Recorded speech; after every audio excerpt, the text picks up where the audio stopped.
Hey guys!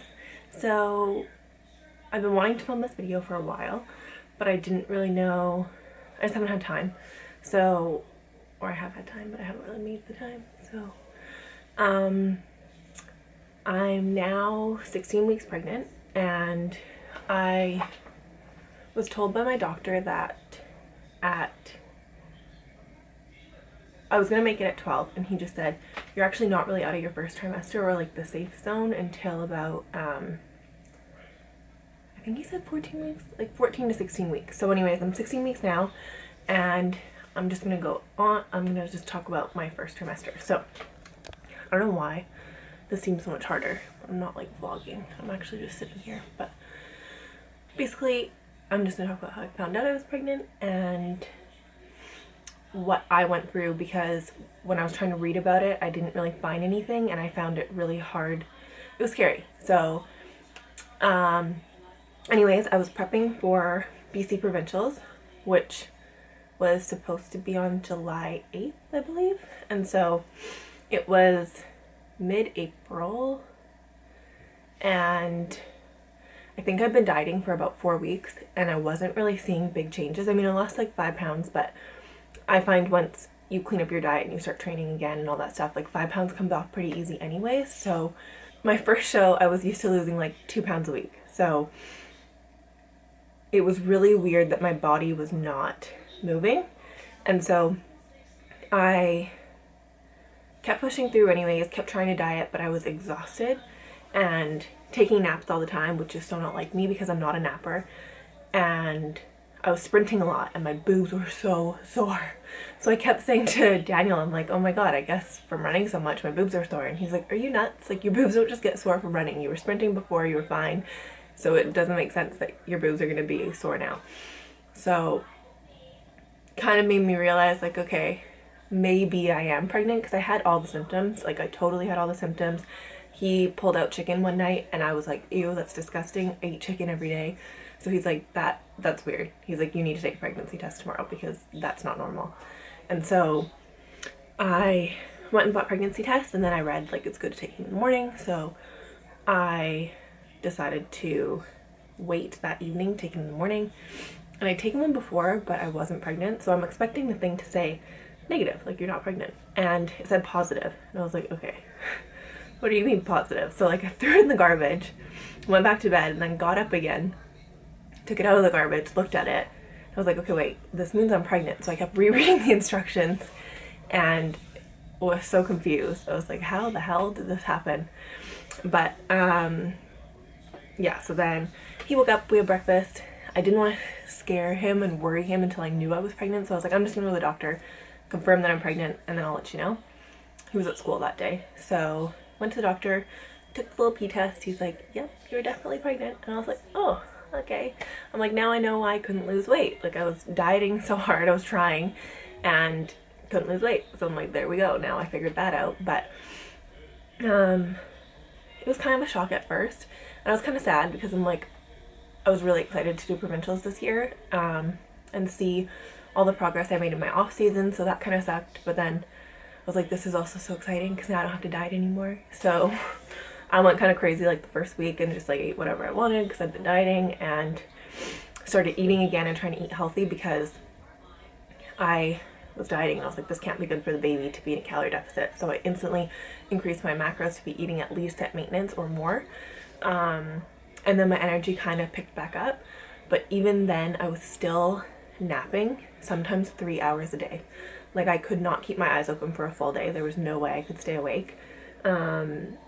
Like, I'm so freaking thankful and lucky that I was not working full-time anymore, because I probably would have gotten fired. I don't think I could have done it going to work every day. I've never been so tired in my life. So I was taking naps every day. I had major food aversion, so I wanted to eat healthy because I'm like, okay, I have this baby in me now, so I should be trying to eat better for the baby. Couldn't eat vegetables, made me want to throw up. The thought of a salad made me want to be sick. Chicken, fish, meat, all my staple foods, my healthy or whatever normal foods I eat. Like, normally I start my morning with like eggs and toast or something, or oatmeal. I eat veggies and like meat for lunch and some type of carb, and then dinner I always eat big salads. Like that's my thing, that's what I love. Couldn't eat any of it. All I wanted was bread. If I didn't eat bread first thing in the morning, I felt so sick. I tried oatmeal one day because I thought, oh, it's just the carbohydrates, like I just need them for my blood sugar. No, I needed bread and butter. I tried oatmeal one day, felt so nauseous, so didn't do that again. Ate bread every single day, sometimes 3 times a day. Like all I wanted was simple foods when I was a kid, so it was really hard. And then you feel guilty because you're like, I'm not even eating healthy, but you just can't. I couldn't. Everything grossed me out. All my normal food grossed me out. So I was okay with eggs, so that's good. I got some protein in there, so I ate eggs still. And I just took my multivitamins. I'm taking prenatal vitamins, and I would take them 3 times a day to try and help balance out the fact that I wasn't eating a lot of nutrient-dense foods. So that was kind of my first trimester. And then as soon as I hit 12 weeks, those food aversions kind of started to subside. I was able to eat vegetables again. Some days still I'm like, ew, but I can eat better. So at 9 weeks, on May 1st, it was the day I was scheduled for my first ultrasound to figure out, okay, how far along am I? Because I kept going to doctors and they're like, oh, you're only at 3 weeks. And I was like, okay, there's no way, because why would I have all these severe symptoms at 3 weeks pregnant? It doesn't happen.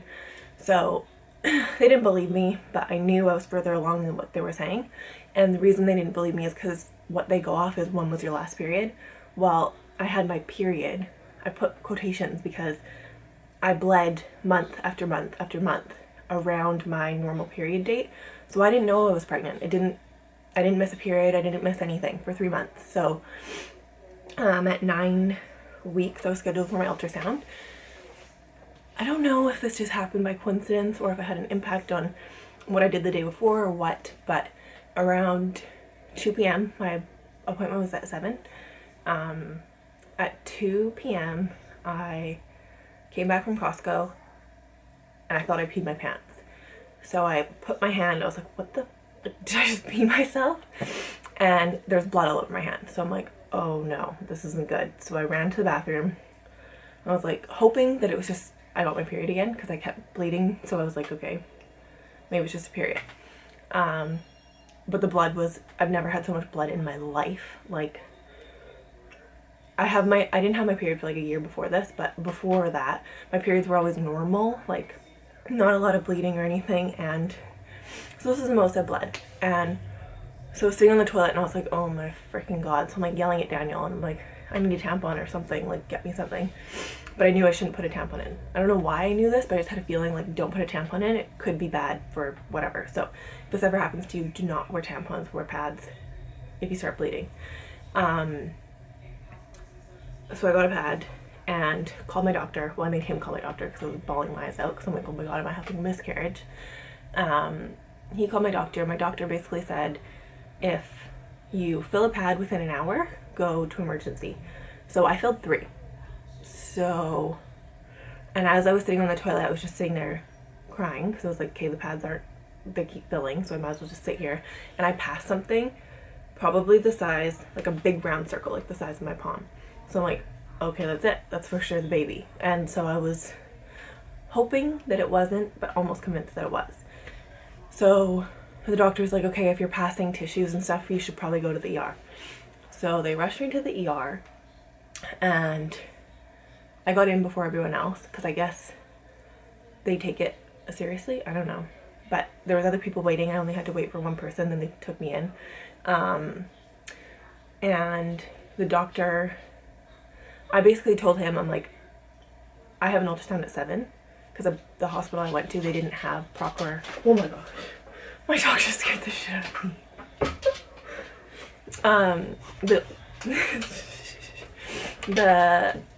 I went to Ladner Hospital and they don't have proper ultrasound equipment, so he basically just did a bedside ultrasound and he's like, you're so early, because I was 9 weeks pregnant, we didn't know at the time, but he's like, you're pretty early, so we don't know if we're gonna hear the heartbeat, but if we do or don't, he's like, I still think you should go and rush back for your real ultrasound to see what they say.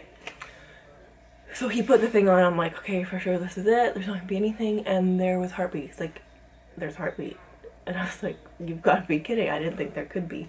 And so he's like, get to that other ultrasound and see what they say. So rushed out of the hospital because it was 6. I had my appointment at 7. Got all the way back to where I had my ultrasound appointment and got in, and before I said anything, they were looking at my stomach and he's like, oh yeah, so you're like 9 weeks, 4 days. And I was like, what? I'm like, so there's a heartbeat, there's something there? And he's like, oh yeah, why? And said it didn't look anything weird. I said the baby was perfectly healthy in terms of what they can see at that time. And so we were so happy and relieved. It made us realize how happy we were and excited we were for this little baby, because it was heartbreaking thinking that we lost it. So that was exciting, but it was scary. And so I kept, after that day, anytime I would exercise or do anything with a little bit of strain on my body, I would bleed. And so then it was scary. I kind of stopped working out because I'm like, okay, is this what's causing it? Is me exercising? Because I did lighten my weights. I wasn't doing intensive workouts or anything, but I still, it was scary. It was worrisome. So I kind of stopped working out for a while. So I lost my train of thought. Stopped working out for a while.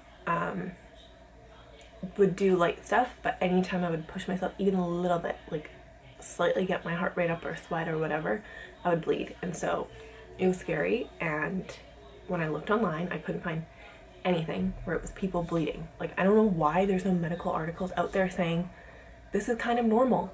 Like, this happens to people. You can get your period and you can bleed. And this wasn't spotting, this was bleeding. So there was nothing out there saying like this is normal and this can happen and you can still have a healthy baby. So that's why I'm putting it out there. Of course, go get checked if this happens to you, and know that you're probably still fine. So what I found was super interesting though recently is that when I was telling my cousin about it, she's like, oh, that's how blah blah blah blah. So one of my other cousins had the same thing. And when I was telling my grandma about it, she's like, oh, that was my first pregnancy too. And I'm like, okay, people, how is this not talked about? Because it obviously runs in my family. It's happened to a bunch of people in my family. So I don't know what the deal is there, but it happens to people. And so yeah, I just wanted to put it out there, because when I was trying to find YouTube videos or articles or anything of people with similar symptoms, I couldn't find anything. I found like a few blog posts where, not blog posts, just like threads where people were talking about it, like saying they were bleeding and then they had to run to the hospital, but no one really saying that they were fine after. So that was scary. And it kind of just really put me off for the last few weeks because I was nervous and it didn't feel real, like I was still pregnant, because I had the ultrasound right after that happened and I kind of worried, okay, maybe it seemed like the baby was still alive, but it's not. I don't know. I was just worried. So last week I finally heard the baby on the little thingy they use in the doctor's office to like show you the heartbeat. So I was like, yay, there is something still in there growing. And my next ultrasound will probably be at 20 weeks and that's when I'm going to get the gender. So I'm really excited. Lots of people keep saying boy, other people keep saying girl. Most people are saying girl, only a few people saying boy. I had a dream I was having a boy, but it was someone else's boy. Like, it was a baby I know in my dream. So that doesn't convince me that I'm having a boy. Yeah. What else happened while I was pregnant? I mean, in my first trimester. I wrote notes on this. So I did not get sick, really. I didn't have severe morning sickness like some people do. I didn't throw up at all. I just felt nauseous if I didn't eat carbs. So I would eat bread every morning and I felt better. But something I noticed for me, like, okay, I got my hair dyed in April. Usually my hair lasts. My hair won't pick up pigments. Like, I can't use my purple shampoo anymore. It doesn't even pick it up. So it's really weird. Your hair just totally changes once you get pregnant.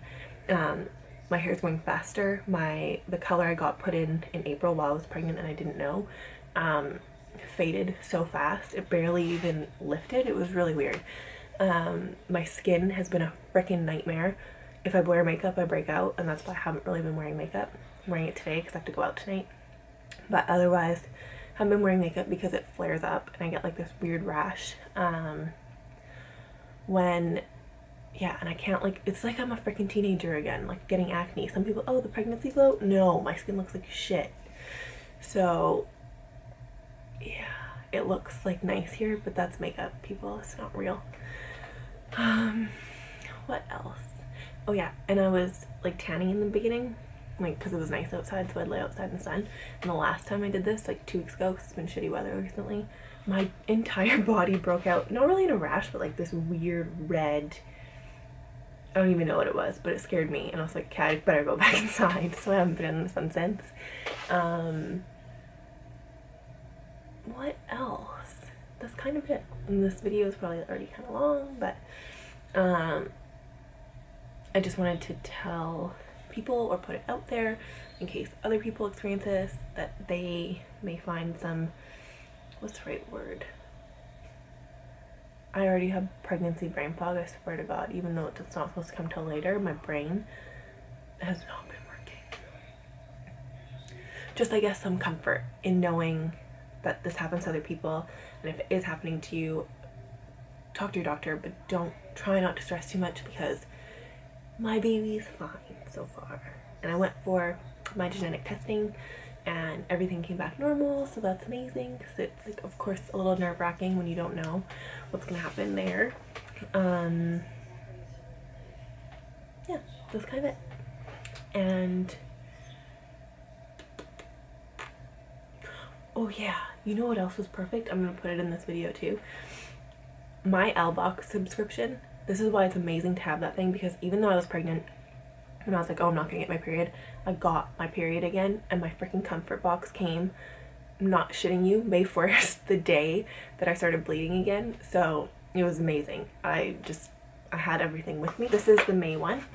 I don't know if you guys are aware, but conventional tampons and all of that stuff are filled with chemicals, bleaches, just different things that you really don't want to be putting in your body. Your skin is your largest organ and the most absorbent of toxins. So it makes sense that you don't want to stick it inside of you where it's just like manifests and your body just absorbs all of it. So I'm really keen on using organic feminine hygiene products and natural ones and stuff. So if you can find 100% organic cotton products, use them. Or you can order the Ellebox subscription. So this is the comfort box. It comes with a bunch of other cool little things, but the first one I ordered, because I started and I used the I think it's called the basics, and all you get is, you choose if you want tampons or pads. I chose both, so tampons, pads, equal parts, and then you don't get all the other goodies, and it's cheaper. They set me up with a discount code, so if you use my discount code Carly30, you'll get 30% off. I'll put it in the description box below just to make sure, because I think that's what it is, but I have to check.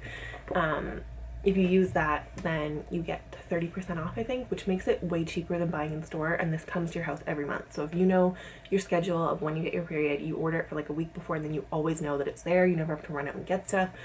You're set. And mine, I think you get 10 and 10, so I didn't even have to use that when I was having my period normally. So I always have extra each month. So this one, though, is so cute. Oh, it smells really good too. So it comes with this little card. I don't know if it'll focus, but it explains everything that's in the box. So this month, so it comes with tea, a cardamom, vanilla, rooibos. I love rooibos tea. So it comes with a little tea, and everything is local from local people. Oh my gosh. Chocolate. Like, you have your period, obviously. Who doesn't want freaking chocolate? So it comes with chocolate. This is the truffle pig. I like how I go look at the macros, the calories right away. But they're made in Burnaby. So I live in Vancouver. That's where, well, North Delta, but anyways, it's all local. Dry shampoo, Eat My Dust. It smells good too. I don't know about you, but I wash my hair like once or twice a week. That's it. And so I live by this stuff. This is called Eat My Dust. Can I focus? Eat My Dust, dry shampoo. And then Tea by Tea Sparrow. the Haggensburg chocolate, Eat My Dust Dry shampoo, and Red Lemon Natural Living beautiful daytime serum. So silky daytime moisturizer. I'll open it fully. It's probably packaged like this because I don't want it to run. Ooh, it's from the same place. So a daytime face serum. It is a moisturizer that nourishes and hydrates the skin without clogging pores. That's amazing. So this is local too. And I've been looking for a new serum, so I'm excited to try it. Mostly jojoba oil, argan oil, borage oil, vitamin E, rose, grapefruit, frankincense, sandalwood. Okay, like, just so you know, when I was looking at doing all my own skincare products, I was going to make them all myself. I ordered all this organic shit, all this natural, like, all these essential oils to make all my own stuff, and it's all sitting in a box because I'm lazy and I didn't do any of it. But when I was ordering all of my essential oils, I wanted this frankincense one because it's supposed to be amazing for your skin, but it was so damn expensive. I was like, no. So this little thing is probably so expensive. Like all of this stuff, think about it. When you order local stuff, I think their box normally goes for $35, but 30% off, and then you get all of your stuff, and then you get all these little cute little things. And it's different every month. So this is what I got this month. Yeah. I thought it'd be cool to say that in this video because organic cotton hygiene products are important, and if you are not pregnant and you're still getting your period, please switch. Please switch. I wrote a blog post, I'll link it below too, about why this is so important for your health, and I feel like it's not really widely talked about, especially with yeah, especially just amongst young women. Like, I had no idea. Of course you buy the conventional like Tampax, Playtex, the shit you see on TV, and it is not good for you. Not good for you. So there's even, just read the article if you're interested. There's so much I could talk about, but this video is already too long. So, yeah, that's my little cute little thought.